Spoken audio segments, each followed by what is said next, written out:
हाल ही में रिलीज़ किए गए न्यूज़ रिपोर्ट्स के अनुसार भारत की अफ्रीका में एक स्ट्रॉन्ग इन्फ्लुएंस एस्टैब्लिश हुई है।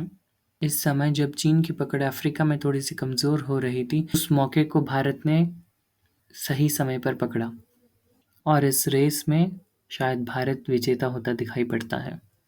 इस विषय में और आगे चर्चा करेंगे। उससे पहले आपका सचेतनता चैनल में स्वागत है। मैं आपका दोस्त अरमान।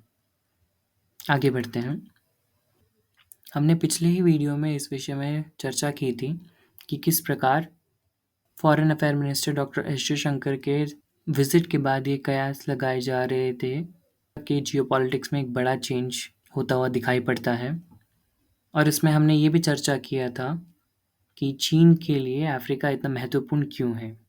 उसके बाद इन न्यूज़ रिपोर्ट्स को अगर देखा जाए तो उसमें भारत की इकोनॉमिक डिप्लोमेसी अफ्रीका में चाइना के प्रभाव को कम करने में कारगर रही है, क्योंकि चाइना के डेब्ट ट्रैप डिप्लोमेसी के अगेंस्ट इंडिया की इकोनॉमिक डिप्लोमेसी स्ट्रांगली सक्सेसफुल होती हुई दिखाई देती है।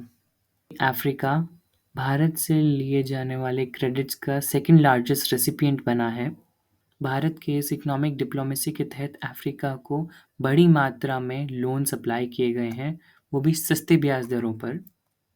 इट्स अराउंड $32 बिलियन जो कि टोटली अफ्रीका को दिए। It's around 38% of all credit extended by India in the last 1 decade.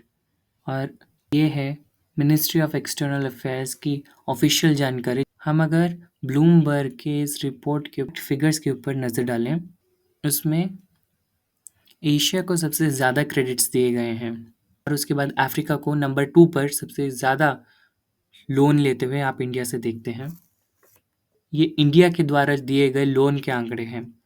अगर हम चाइना के द्वारा दिए गए लोन के बारे में देखें तो चाइना के द्वारा लगभग $40 बिलियन केवल 2021 के साल में दिए गए थे। एब्सोल्यूट नंबर्स को देखें, so the credit from China is huge from that of what India have offered to Africa.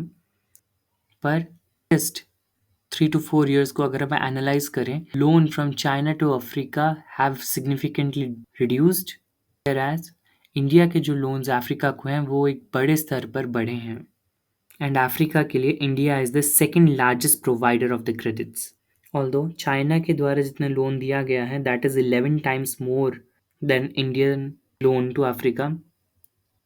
पर अगर हम सिचुएशंस को देखें तो भारत अफ्रीका को ज़्यादा लोन देता हुआ दिखेगा, क्योंकि चाइना के द्वारा केवल डेब्ट ट्रैप डिप्लोमेसी के तहत यूजलेस चीज़ों के ऊपर, जिनकी शायद उन देशों को ज़रूरत नहीं है, like making of airports and shipment ports on some unimportant places, जिससे कि ना ही उन कंट्रीज़ को ज़्यादा रेवेन्यू मिलता है और ना ही वो चाइना के उन लोन्स को हैंडल करने में सक्षम रहते हैं, जिस कारण से कि उन्हें अपने संसाधन का एक बड़ा हिस्सा चाइना के नाम करना पड़ता है।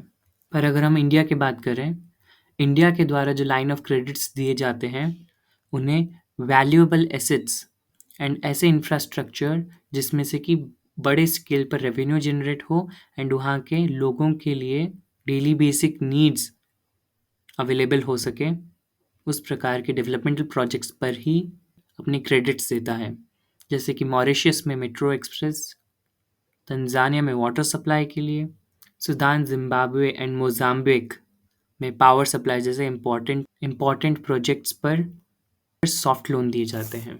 और इसके साथ साथ जो देश भारत से डिफेंस इक्विपमेंट्स भी खरीदते हैं, लाइक फिलिस्पीन हो या इजिप्ट हो, उन्हें सस्ते ब्याज दरों पर पहले डिफेंस इक्विपमेंट्स उन्हें दिए जाते हैं एंड वेरी सॉफ्टली उनसे रिकवर किए जाते हैं।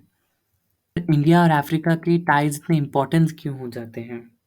क्योंकि इंडिया और अफ्रीका के मध्य में होने वाला trade is just about $8 to 9 billion, जो कि $40 to 50 बिलियन के होने का पोटेंशियल रखता है।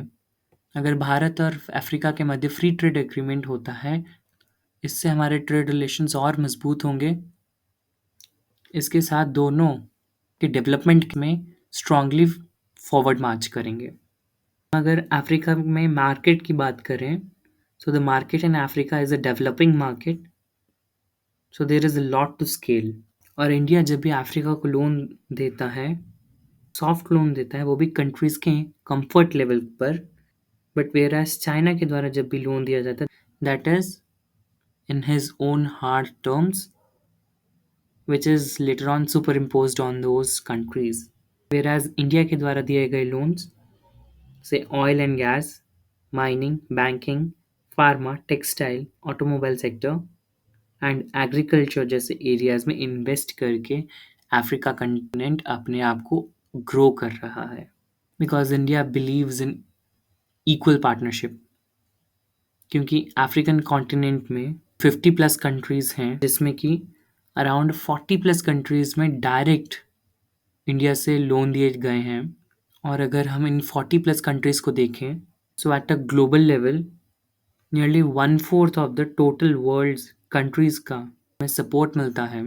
सो इंडिया अगर कोई भी मोटिव को लेकर के ग्लोबल स्टेज पे जाकर पहुंचता है, तो ये 1/4 विश्व के देशों का भारत के साथ सपोर्ट में खड़े होना एक बड़ी भूमिका निभा सकता है। इसी कारण से तंजानिया के द्वारा भी भारत को अ फ्रेंड इन नीड का टैग दिया गया। भारत भी अफ्रीका को लेकर के अब बहुत सीरियस है।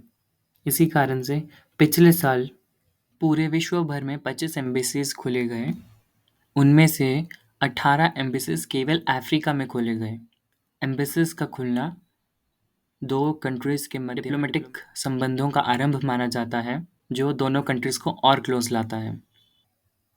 इंडिया के द्वारा voice of global south summit host करने पर भी इन सभी 48 अफ्रीकन कंट्रीज़ का सपोर्ट मिला, बिकॉज इंडिया अफ्रीका में अपनी स्ट्रॉन्ग प्रेजेंस बनाना चाहता है, but through his soft power.